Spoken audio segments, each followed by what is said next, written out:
c'est Viridiana. Bienvenue sur ma chaîne couture, je suis ravie de vous retrouver aujourd'hui. Je fais aujourd'hui une petite vidéo spéciale débutant.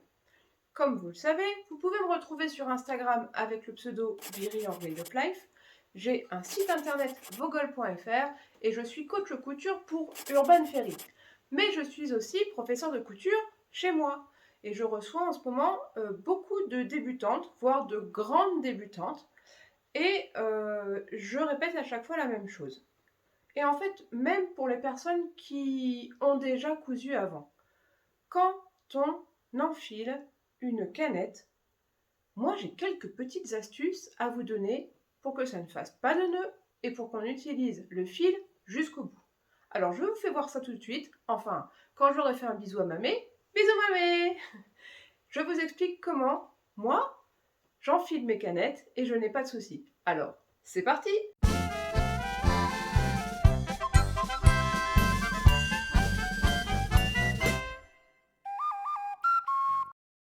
Je suis en pleine séance couture et je m'aperçois que ma canette est vide.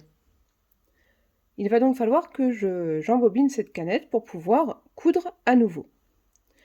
Donc la première chose, c'est que je prends le fil avec lequel je suis en train de coudre et je fais le petit circuit, hop, pour enfiler les canettes. Ici, derrière le bloc tenseur, on fait le tour et à cet endroit, je viendrai placer ma canette. Avant de la placer à son emplacement, je vais glisser mon fil dans la canette par ce petit trou. Vous voyez ici, il y a un petit trou. On en a toujours sur les canettes, un de chaque côté. Je passe par l'intérieur de la canette et je ressors par le petit trou à l'extérieur. Vous voyez, je refais le geste si vous voulez. Je prends mon fil. Je le glisse à l'intérieur de la canette et je ressors par le petit trou sur l'extérieur. Voilà. Ensuite, je place ma canette à l'emplacement prévu. Je tiens toujours le fil au-dessus et je pousse la canette. En général, sur toutes les machines, on doit pousser la canette pour qu'elle soit à son emplacement. Et là, je peux lancer l'embobinage. J'arrête. Une fois qu'on a fait quelques tours, hop,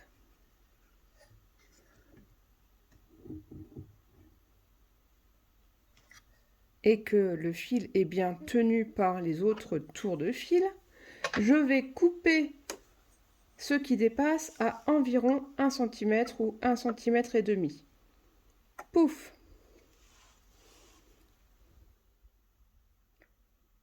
Je vous refais voir.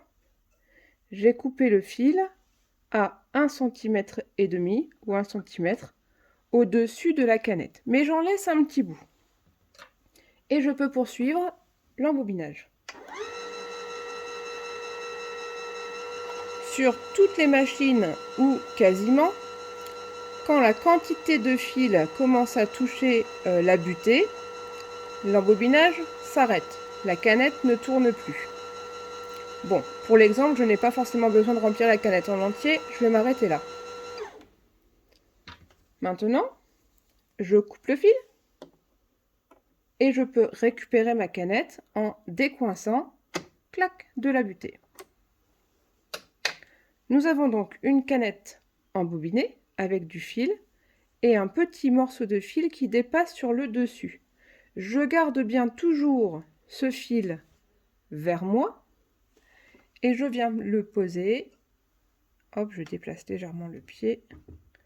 Je viens le poser avec le petit bout de fil au-dessus dans le bloc canette.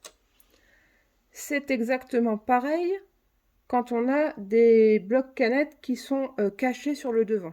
Je vais vous montrer ça avec mon autre machine après. Je garde bien donc le petit bout qui est passé par le petit trou au-dessus. Et là, je peux fermer mon emplacement de canette.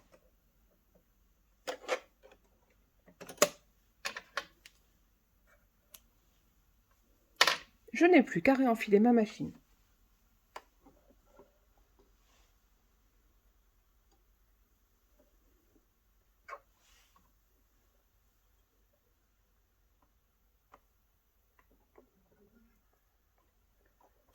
Et ensuite, avec un coup de volant sur le côté de la machine, un coup de volant vers l'avant, toujours vers l'avant, on va aller récupérer le fil de canette. Hop. Et voilà, il est là. Mes deux fils sont prêts et je peux maintenant coudre de nouveau.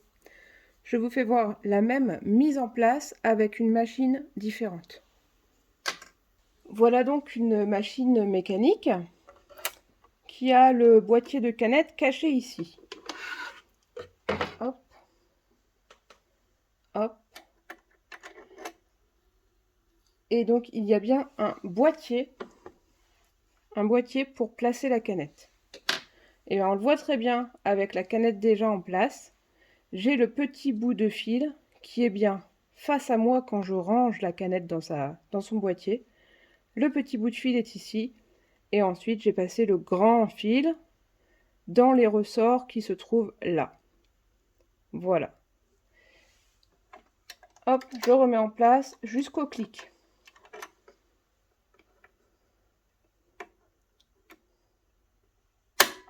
Voilà. Et en haut, le schéma d'enfilage était le même. Donc notre fil est ici. Il fait le tour du bloc tenseur. Donc de l'extérieur vers l'intérieur. En fait, on essaie de faire tout le tour du petit bloc tenseur qui est là. Et la canette se placera à cet endroit exactement comme sur mon autre machine. Donc, l'astuce de garder un petit fil qui passe dans le trou à l'intérieur de la canette vers l'extérieur, ça permet de bien tenir en place ce fil. Ce petit morceau de fil ne se baladera pas dans le boîtier de canette et ne fera pas de nœud avec le fil principal. Ce qui fait qu'on n'est pas embêté du tout par ce fil de canette, il ne fera pas de nœud et on pourra l'utiliser jusqu'au bout. C'est pour ça que je fais comme ça. Maintenant, à vous de jouer. Bon.